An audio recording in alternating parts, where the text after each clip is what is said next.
The case is, how can you possibly believe anything that these people are saying? How can you possibly buy into this?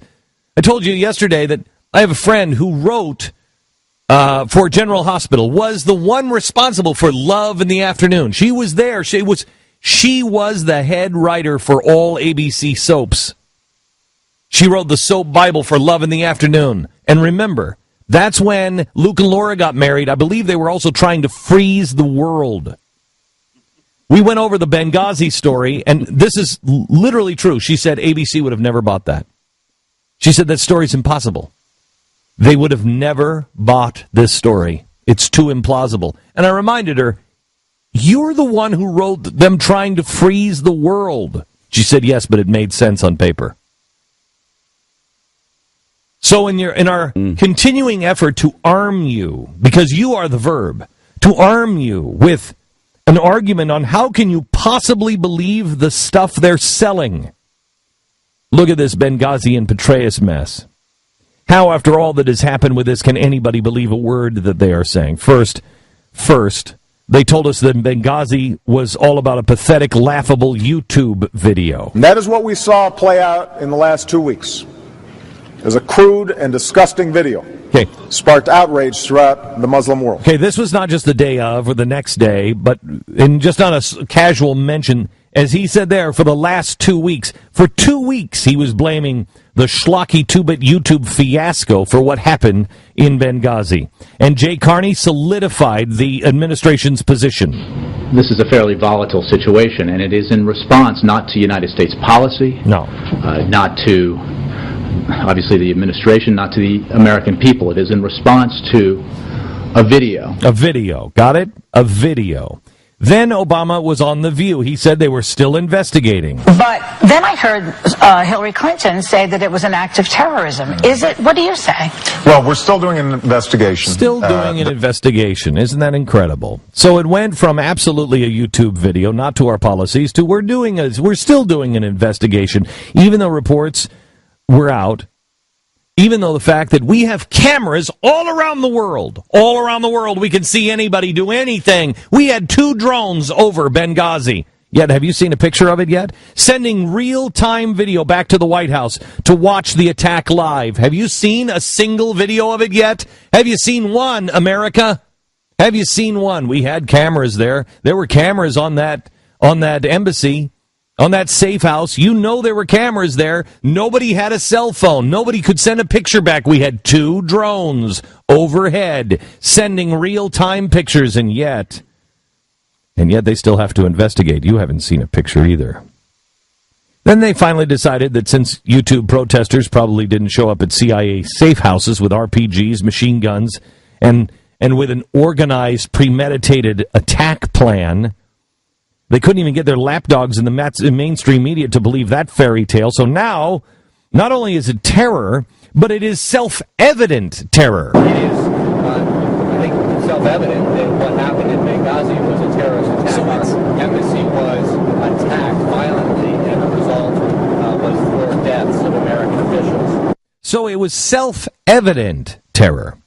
And not only is it self-evident that it was terrorism, but apparently they never said anything else. Did you and others mislead the public because you didn't want to admit there was a terror attack? Absolutely not. The President of the United States referred to it as an act of terror immediately after it occurred. Immediately. So on September, if you're citing that on September 12th, the President called it terrorism. He used a phrase like act of terror. No act of terror. Well, then why were you at this podium for several days after that saying we don't know if it's terrorism? If you're not never said that. I never said we don't know if it's terrorism. There's an issue about the definition of terrorism. This is the definition an act of terror, as the President made clear. Okay, stop. I can't. This is why we put a moratorium on these people. I can't do it anymore. And I can't do it anymore because I can't believe that our neighbors, that 50% of the people in our neighborhood cannot see the truth. And if they do see the truth, they don't stand up. They're not saying anything about it. So the President immediately said terror. Really? Yet 2 weeks later, he said... That is what we saw play out in the last 2 weeks. Remember that? It was a crude and disgusting video. Got it. And Carney never said he didn't know that it was terrorism. No, he actually said something much, much worse. He said it was definitely something else. This is a fairly volatile situation, and it is in response not to United States policy, not to, obviously, the administration, not to the American people. It is in response to a video. Right. Now, after lie after lie after lie, more lies are put on top of it. More lies. Oh, but they didn't know. They had no idea this was going to turn into this. This was just another spontaneous event. Petraeus happened to happen on the day of the election, not a day before, not a week before. They knew nothing about it. The sex scandal with General Petraeus, man, it couldn't have come at a worse time. Now the media's got to talk about a sex scandal, and so we do not talk about what did the president know and when did he know it about Benghazi. Now we're having to ask the question, what did the president know and when did he know it about the sex scandal at Benghazi? The FBI knew about Petraeus, the affair, before he became CIA director. So they knew this while they vetted him for the job. This means that somebody didn't tell the President of the United States that he was putting into the most sensitive position of all time a guy who could be blackmailed, was having an affair.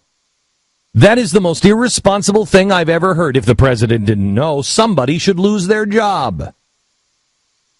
They obviously knew. The President obviously knew. He had to know to make the decision to hire him. And yet your neighbors don't give a flying crap.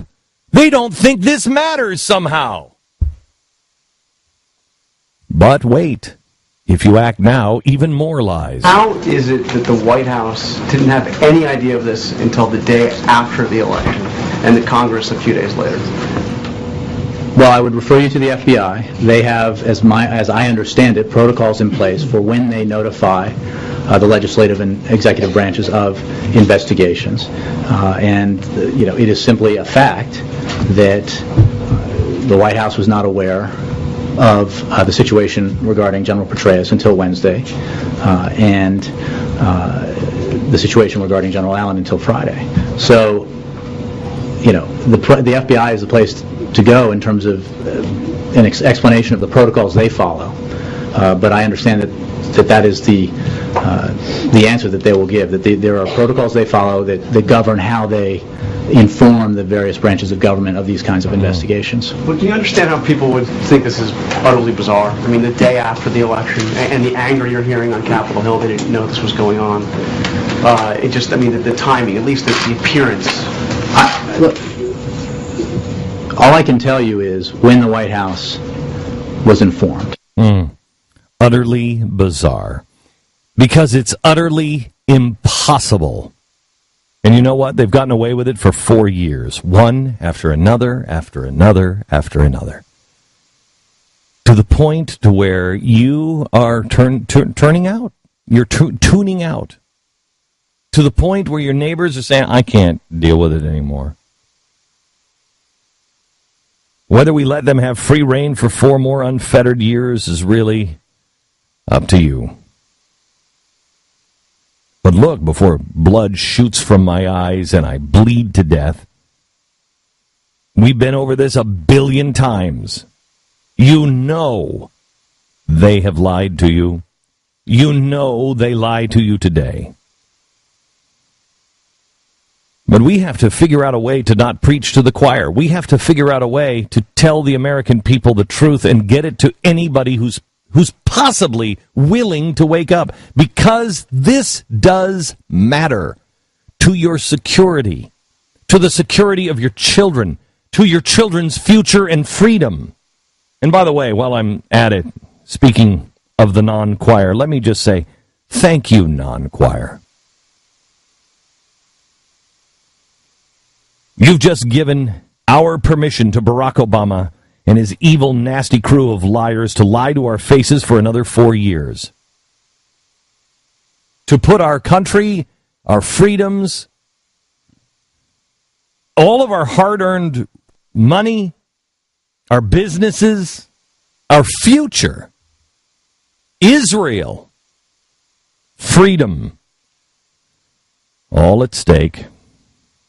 So we could be more comfortable with lies and deceit and deception, coming our way every day like a warm blanket to tuck us in. Congratulations to the 62 million Americans who made the worst choice in the history of our planet, the history of our republic.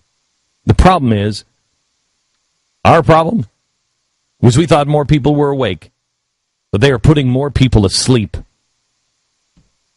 We thought more people were as awake as we are, but 11% fewer people came out to vote for Obama, but unbelievably 2% fewer showed up for Romney and John McCain. I can't believe it. We need you.